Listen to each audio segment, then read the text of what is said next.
Please be seated. Good morning. So we are ending this series called Squeezed. And what we've been looking at is we've been looking at the issue of the difficulty that we have in our society today of overcommitment. It's good in our society to be busy. People, it's the push towards society. People begin to wonder, what's going on if you're not busy. And we've gone at this slowly because what often happens with this push and pull is that we don't have enough time to go around. We are overcommitted, and because of the time and the commitment and really not having enough for all of the things that are on our plate or all of the things that we think should be on our plate, we end up stealing, cheating, pulling time from someplace. And what we've been trying to warn against is pulling it out of those places that matter most, the relationships in our life: God, family, friends, church family. And what we've tried to do is we've tried to lay out a way forward, specifically with this issue, but really I think in many instances, if we're facing problems, this sort of way forward works. The first week we said identify the problem. The focus was on, are you overcommitted? Are you stealing time from something? Is there a pattern of how you are, of where you're taking, and you're ending up putting relationships, the most important relationships in your life, last? That seems to be a problem that we have. Overcommitment and then loneliness that goes along with it. And then we said, okay, if you've identified that there is a problem, that you're actually living life less than what God wants for you, if the direction of the pattern of the choices that you're making are not really breaking you out into life that's really life, and you can identify some of the source to that, then we said, choose. Make the choice. Choose God's priorities for your life. And this is one of the differences between self-help. This is not about what can you do to actualize your self-potential. This is about, there is a God who wants to lead us into life that's really life, and I'm going to make a choice to follow Him. His plan, His purpose, His priority. And then we said, okay, after you've chosen, because that's decisive. God gives us freedom. He wants us to choose. He wants us to say yes to His yes. After we choose, then it's, okay, you've made the choice. Things have to change. This isn't going the direction that you want. Now develop a plan. But not a plan all by yourself. This is really about a plan where you're looking for God's purpose, His direction. You pray, you discern, you try to understand, okay, if God is involved in this, what can happen? What's He calling me to do? And once you work out that plan, once you come to a place of conviction that things have to change, and I'm going to try to move forward, and I think this is the way that I'm supposed to go, then it's time to take a stand. It's time to put it into action. It's time to say, if you have a sense that this is what God's calling you to do, even if there's going to be consequences, and you can see that there's going to have to be conversations, and there may be things where something's got to change at work, and I got to talk with my boss, and they may not like it. And what do we do about that? We say, okay, if you have a settled conviction that this is what God's calling you to do, go and do what God's calling you to do. Let God be involved and break down walls and overcome, and let it be a decisive moment for you that you're going to live into life that's really life. And this week, what we want to talk about is just the encouragement, you can do it. It's really possible. Real substantive life transformation is possible. Now, just so you know, I give this nice little subline. You do these things, I tend to do this, as far as the sermon. So you can do it, and then it says, but you don't have to do it alone. Well, let me just say that I was being really soft and gentle there, because it's not really what I mean. What I really mean is you can't do it alone. We will never be able to live into this life that we're called to in Jesus' name all by ourselves. And I want to go back and I want to look at the passage that we looked at last week. We've been in the book of Daniel, and last week we were in chapter 3, and I'm going to focus in on just a smaller set of verses this week. Daniel 3 is where we have the three friends of Daniel, Shadrach, Meshach, and Abednego. And they are facing a fiery furnace because they refuse to bow and worship a false god. And so Shadrach, Meshach, and Abednego, I'm reading from Daniel chapter 3, beginning in verse 16. They replied to him, "King Nebuchadnezzar, we do not need to defend ourselves before you in this matter. If we're thrown into the blazing furnace, the God we serve is able to deliver us from it, and he will deliver us from your majesty's hands. But even if he does not, we want you to know, your majesty, that we will not serve your gods or worship the image of gold that you have set up." Then Nebuchadnezzar was furious with Shadrach, Meshach, and Abednego, and his attitude towards them changed. He ordered the furnace heated 7 times hotter than usual and commanded some of the strongest soldiers in his armies to tie up Shadrach, Meshach, and Abednego and throw them into the blazing furnace. So these men, wearing their robes, trousers, turbans, and other clothes, were bound and thrown into the blazing furnace. The king's command was so urgent that the furnace was so hot that the flames of the fire killed the soldiers who took up Shadrach, Meshach, and Abednego. And these 3 men, firmly tied, fell into the blazing furnace. Then King Nebuchadnezzar leaped to his feet in amazement and asked his advisors, "Weren't there 3 men that we tied up and threw into the fire?" They replied, "Certainly, your majesty." He said, "Look, I see 4 men walking around in the fire, unbound and unharmed, and the 4th looks like the son of gods." Nebuchadnezzar then approached the opening of the blazing furnace, and he shouted, "Shadrach, Meshach, and Abednego, servants of the Most High God, come out, come here." In this story, where they take a stand, Shadrach, Meshach, and Abednego are not alone. They have one another. And this is the pattern that we see in Daniel. That in Daniel chapter 1, Daniel has this issue about eating food. And it's not just Daniel, but it's his 3 friends, Shadrach, Meshach, and Abednego. And they stand together and they refuse to go. In Daniel chapter 2, their life is again threatened. Daniel is at the lead, but he goes to his 3 friends and they pray together. Standing behind all of this, they were raised in a community with traditions and values that God instilled to them. They are never alone. But this isn't just a story about human community. This is a story about God's power and what he can do. And the only way this story works is that they're not alone, but they also have God. I mean, when you read this story, everybody knows the only way this works is that there was a 4th person in the fire with them, the angel of the Lord that represents the power and presence of God. And this amazing miracle happens because God's involved.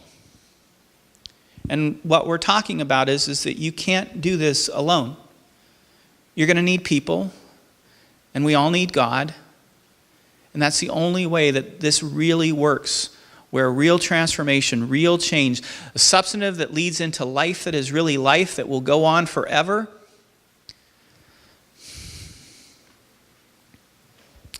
To flesh this out, to hear this encouragement, we can do it. We can make real change, real transformation, but it's not going to happen by ourselves, and God's going to be at the center of it. To flesh this out, I want to tell you another story. It's one of the more famous healing stories of Jesus. It's a story of a man who was paralyzed. His life was confined to a mat, probably about 3 feet wide and 6 feet long. He needed help with getting food, with bathing, with relieving himself. If he had good caretakers, they would also just move his body once in a while so that he wouldn't get bed sores. Nothing could be done for this man medically. There was nothing that he could do to contribute to society except for this. Most likely, the people who cared for him, they would pick him up each day and they would take him out to some roadway or path and they would lay him down, and then he would spend his day begging, asking people for money to try to help support him and the food and the cost, because this is all that he could do. No money, no job, no influence. But in the story that we're going to read, he had one thing. He had friends who cared for him, a community of people, and they made all the difference. This is a story where there's nothing that he can do by himself to change his situation. But with God's power and with a community of support, the power of God gets released and change happens. The story's found in Luke chapter 5. I'm going to begin reading in verse 17. You'll actually find this story in Mark, and you will find it in Matthew. Today we're reading Luke's version. One day Jesus was teaching, and Pharisees and teachers of the law were sitting there. They'd come from every village of Galilee and Judea and Jerusalem, and the power of the Lord was with Jesus to heal the sick. Some men came carrying a paralyzed man on a mat and tried to take him into the house to lay him before Jesus. When they could not find a way to do this because of the crowd, they went up on the roof and lowered him on his mat through the tiles into the middle of the crowd, right in front of Jesus.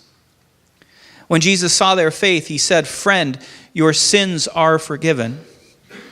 The Pharisees and the teachers of the law began thinking to themselves, "Who is this fellow who speaks blasphemy? Who can forgive sins but God alone?" Jesus knew what they were thinking, and they asked, "Why are you thinking these things in your hearts? Which is easier to say, 'Your sins are forgiven,' or to say, 'Get up and walk'? But I want you to know that the Son of Man has authority on earth to forgive sins." So he said to the paralyzed man, "I tell you, get up, take your mat, and go home." Immediately he stood up in front of them, took what he had been lying on, went home praising God. Everyone was amazed and gave praise to God. They were filled with awe and said, "We have seen remarkable things today." When we read this story, I think one of the presumptions that we should have, one of the assumptions that we should make in reading this, is recognizing that the development of these friendships was no accident. That this community, that these friends that gathered around this man and carried this mat, this just didn't take place by happenstance. It was a choice. One of the things to know is that the deck was stacked against this man. For people who have significant impairments, especially physical impairments as well as other types of impairments, it is a barrier that gets in the way of relationship. You can't do what other people are doing, so sometimes it's hard to spend time together. But what you will hear from people who have these problems is that, well, sometimes it's just the very circumstance of these problems that get in the way because it makes things awkward. People don't always know what to say. They don't know always what to do. Sometimes they will avert their eyes. They won't look. And so oftentimes people who have this sort of situation, it is already difficult for them to enter into these sorts of relationships. Sometimes people are unkind, sometimes uncomfortable. But one of the things to know is that in the ancient world, it was even more difficult. In the ancient world tended to look down upon and devalue people in a way that we're just not accustomed to, especially people with deformities. It was part of their society. It was even sometimes encoded in law that if a child was born with deformities, then you just let them be exposed. You just take them to a garbage heap and you leave them. In Israel's society, they didn't have that practice, but there was another thing that was at work in Jewish society, and that is that there was a certain assumption that if you had some sort of problem like this, it probably meant, most people assumed, that it was directly related to something that you had done, and so you're kind of getting what you deserve. A number of weeks ago, we were in another passage in the Gospels where there was a man who was born blind, and the response of the disciples was, "Lord, who sinned, this man or his parents?" And they were just reflecting the culture of the day. That's the working assumption. There was stigmatism. There was challenge. All of those things were in the way. Yet there was this little band of friends who refused to let these obstacles stop them. In the face of social stigma, inconvenience, financial pressure, time, and energy, they chose community. People rarely drift into deep, meaningful community on accident. Now, the number one reason, this is why we're actually part of the reason why we're dealing with this series, is time. It takes time. If we want deep, meaningful friendships, it means that we're going to have to set aside large chunks of unhurried time so that we can invest in relationships. We need to make relationships a top priority. And the challenge is that we're stretched and we're tempted and we succumb to an overcommitted schedule that doesn't allow us to really have chunks of unhurried time that we can invest with some people in our lives. Relationships get squeezed out by career ambition, making money, acquiring goods, having a sense of commitment to our kids to run them everywhere to everything so that they can be self-actualized, but we can actually miss relationship with them in the midst of it. How often do you hear yourself say to some people in your life, "Oh, we should get together soon. Oh, wouldn't it be nice? Maybe we could do some lunch sometime." And then it doesn't happen because there's not time. To choose community means to choose setting aside chunks of unhurried time where we can share life together. You cannot microwave deep friendships. You cannot microwave a marriage. You cannot microwave a family. You cannot microwave a church family.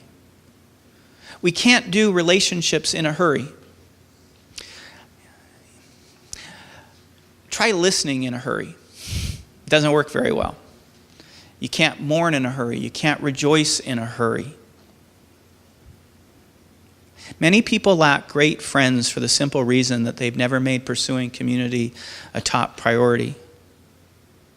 Now, it's tragic and it's ironic almost in the sense of if we looked at the facts, we would see that making relationships a top priority is the only thing that makes sense.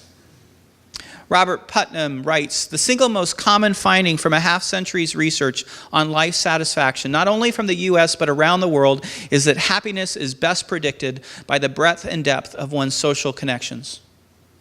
Emotionally isolated people are more prone to depression, anxiety, loneliness, low self-esteem, substance abuse, sexual addiction, and difficulties with eating and sleeping. People who are socially disconnected are between 2 and 5 times more likely to die from any cause than those who live in deep community. People who have bad health habits," you're going to love this, "people who have bad health habits like smoking, overeating, and low physical activity, low physical activity, but live in deep community, on average live longer than people who have great health habits but are socially isolated." The single most important decision that you could make this year is if you are isolated, to choose community, and it will improve your life and extend your life. But we will not drift into deep, meaningful community. It is a choice. It takes time. Because we can't carry somebody's mat in a hurry. And the thing is that we all have a mat. It is a very vulnerable thing to have people carry your mat. When somebody's carrying your mat, there you are. Your weakness is exposed. Last Sunday was the most difficult Sunday I've ever had preaching. If you weren't here, I shared that the Monday before, I had discovered that my brother had taken his life. And he was part of this community, and the last time I saw him was Easter Sunday morning, and he was sitting back on the back chair, and so coming in, I don't really like exposing my weakness. I mean, I don't know about you. I don't know where you are, but I like to people think I'm pretty competent and I got my act together. And it's troubling for me if people see me where I'm weak. And last Sunday, it was like standing up here, and there was a whole bunch of things. It was the grief of knowing that I'm not going to see him again, but then it was knowing that people are going to be nice to me, and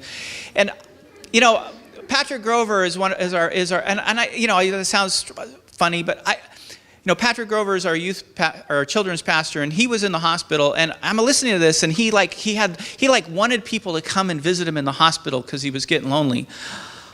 I'm in the hospital. I don't want anybody to come. I just want to be by myself, maybe with my wife and kids, but that's it. And so coming last Sunday was really hard. But I believe that the way forward, the way to live, is through community. And I think it's being real, and I think it's the fact of admitting that there's weakness and brokenness, and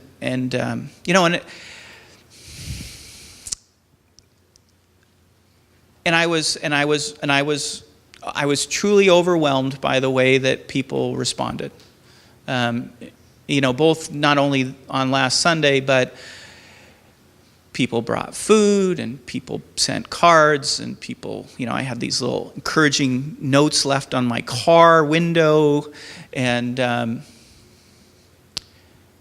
and that's part of what this is all about, is when everybody has a mat, and when we allow ourselves to open up with a group of people, and what we experience is vulnerability and weakness combined with acceptance and service and care, we're beginning to see the ideal of the community of what God is looking to establish on earth. Jesus came to save us into life that's really life.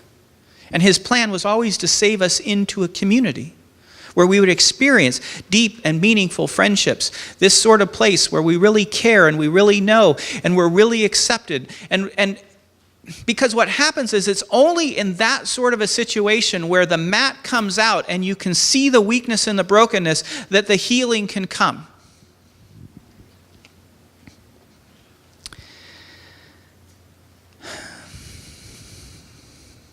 This is the way that God brings healing in our life. The most common way. Every 12-step program knows this. It's how healthy families and churches, it's what they discover. Everybody has a mat. Your mat might be fear, it might be shame, it might be your temper. There might be something terrible that you've done that you still keep hidden and you don't want anybody to see. Some people will spend their lives becoming basically mat managers, where they try to keep their mat hidden from everybody else, and what they present is strength and competency so that they've got their act together and people don't have to see their mats. It might even become, for some people, they think it's a spiritual gift. People can get skilled at this. We can convince a lot of people of our strength and confidence. But if we go this way, we will miss out on deep and meaningful community. So let me ask you this question. Who do you let carry your mat? Who do you allow to see you in your weakness? Who do you ask to pray for you where you're truly weak? There's this thing that we can do in spiritual stuff where we put on the show and can you pray? But we're not really exposing ourselves. We're just kind of going through the motions. But are there some people that you really open up with and allow to pray for you because I'm broken here and I need help? I love the insight of Jean Vanier. There is no ideal community. Community is made up of people with all their richness, but also with their weakness and poverty, of people who accept and forgive each other, who are vulnerable with each other. Humility and trust are more at the foundation of community than perfection. If we want friendship, we can't always be the strong one. We need to let some people carry our mat. This is what we see in our Bible story. We see people who are choosing vulnerability and acceptance, trust and service. We see deep community being formed. I like this phrase, it is a fellowship of the mat. And when this sort of fellowship happens, everybody is changed. You see one person who opens up and gets real. And it starts to infect the group, and other people start to get real. And then when it's combined with both getting real and the acceptance and love and commitment to care, this is about God's power being released. You see, there's this ideal of what God's calling us to be a community of people. But at the center of it, what makes it all work, the power that moves it, is Jesus himself. One day, in this story, there's these group of friends, and there's this man who's broken, and they have no hope, and they care and they love, but there's nothing that's going to change it. And then one day, Jesus comes to town. One day, love and power shows up, and they believe that there might be some hope, something different.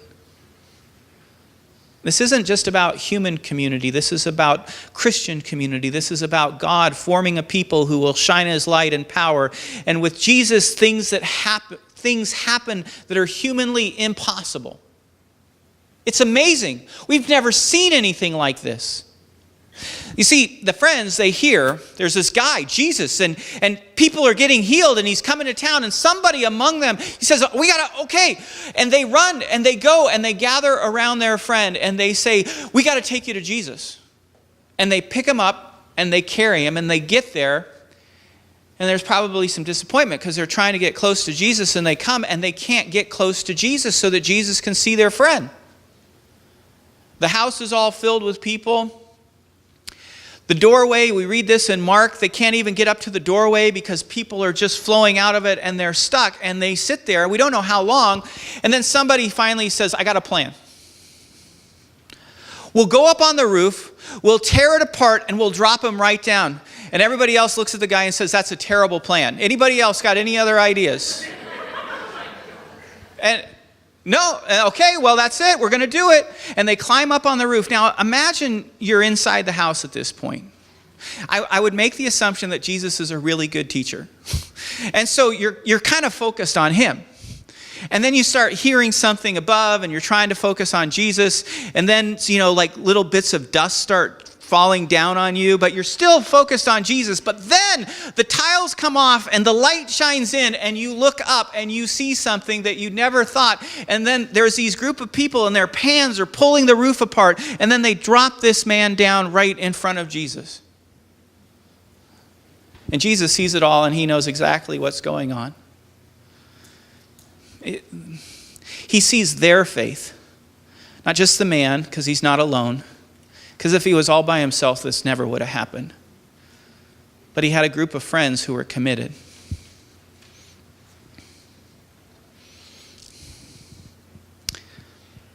I love this joke. Don't know who said it, but the owner of the house calls a State Farm agent, and he says, yeah, my roof is just, it's been torn apart, but Jesus is here, so can we claim this as an act of God? What we see is a group of friends who are committed to help their friend. The fellowship of the mat becomes a community of roof crashers. Community gets built through service. Great community gets built through roof crashing. It's hard to be a community of roof crashers on Facebook, Instagram, and Snapchat. There is a world of difference between being friendly to someone and being somebody's friend. A friend is committed to you in a way that is different than paid service or just being friendly. I experienced it the week my brother died, and I get they were doing their job and they were also being very nice, and I'm sure that they were being sincere, but I didn't want to be talking to this person and having them ask me these questions. They don't know me. And I was polite, but it wasn't helpful. What was helpful was talking to friends. Now, in my situation, some of my friends, I said, you're helping me because I'm not going out with you and talking because I just want to be my downtime. I know you're there. I'll eventually talk. I'm a little weird that way. Again, I don't want people coming when I'm in the hospital, I think. But, it was really nice to have people care for me for the last couple of weeks, but it was also tough. Psychologist Yuri Bronfenbrenner gave a definition of family which I think fits quite well for a church family. A group which possesses and implements an irrational commitment to the well-being of its members. And the key word is irrational. In great communities, people carry mats and crash through roofs. You see, more than any other way, the way that God brings His power, His salvation to other people is through people. It's just the way that He chooses to work. It might be through crashing through a roof. It might be through laying on of hands. It might be through listening and compassion. It might be through spoken words of grace and truth. But in 1 John, we hear this powerful warning. Whoever does not love their brother and sister whom they have seen, they cannot love God whom they have not seen. And it's just laying out just a simple fact of how this all works. God's Spirit is put inside of us to release us to become like Him. And the truest thing about God is He loves. And we're going to start loving. And if we're not loving, then God's Spirit isn't at work. And we're not loving Him and we're not loving others. The main way that we love Him is by loving others.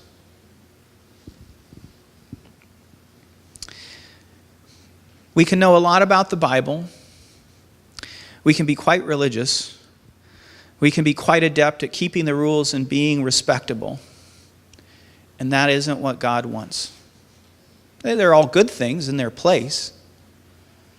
Why do I say this? Because in this story, in this event, there was a group of people and they were religious and they knew the Bible and they were good at keeping all of the rules. And when they saw this thing break out, their response wasn't good. It was the religious leaders. They're sitting right there. They see this and they don't see this incredible story of, that to admire of friends breaking through a roof so that their friend can be healed. They start getting upset with Jesus. Who do you think you are forgiving somebody's sins? But see, here's the thing. Jesus wants all of us to be healed. He even wanted those religious leaders to be healed. He understood. They have their own mat. Their mat was self-righteousness. They thought too much of themselves. And because they thought so much of themselves, one of the things that self-righteous people do is they prop themselves up and they look down on other people.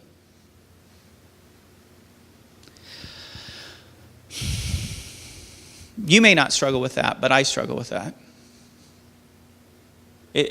Pride is this easy thing. You work hard. I try to do all the right things, go through all the right motions. This is what I'm supposed to do. And then you look at somebody else and you go, well, And then you start thinking to yourself, see, God, aren't you glad you have me? And it's right there. It's ugly. And Jesus knows and He wants to heal it. And so He looks and He says, what's easier? Is it easier to heal somebody who can't walk or to forgive their sins? But I want you to know and I want you to understand the authority that I have. And so He looks at the man and He says, walk. So that they can see that this is about the power of God at work and they can start putting their trust in Jesus. The man stands up, folds up his mat, this little 3x6 rectangle that had been his world. And never again is that going to be his world. He's going to go as far as his feet will take him.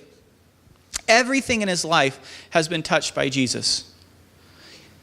Physically, socially, spiritually, everything has been made new. The one who is the sorriest person in the group is now one of the healthiest.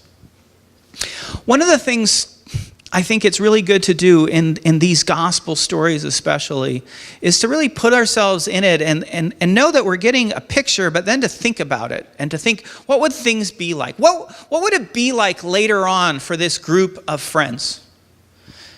This event would always define them. They'd always have it together. They'd grow old. Someday, the men who helped lower him down, if they live long enough, they might need a cane or a staff. They might get stuck on a mat. I'm going to guess that the man who was healed, his legs, he probably had the best set of them at this point. He probably is spry his whole life. But at some point, they're going to start dying away. And when they do, there'll be memorial services. And what will they talk about? They'll talk about that day. And I think it's easy to imagine the man who was healed when he speaks of his friends. He's going to say, the best thing that happened to me wasn't my new set of legs, but it was my friends, it was you. Because none of this would have happened without you, and you're better even than this.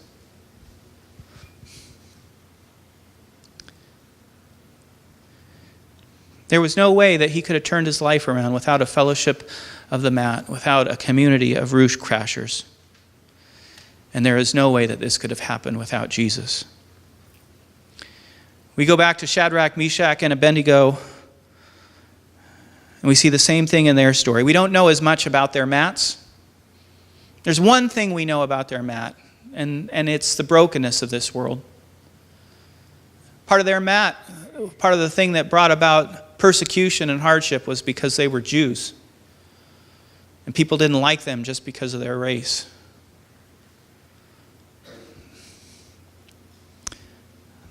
But the decisive moment that changed everything wasn't something that they did all by themselves. They had each other, and most of all, they had God. He calls us to life. He wants the very best for us. And when he calls us to life, he calls us into deep, meaningful community. To be a fellowship of the mat, a fellowship of roof crashers. And the thing is that it still exists today. This is his dream. This is his ideal. This, at Westside, this is what we're aiming for. To be a place of irrational commitment to one another.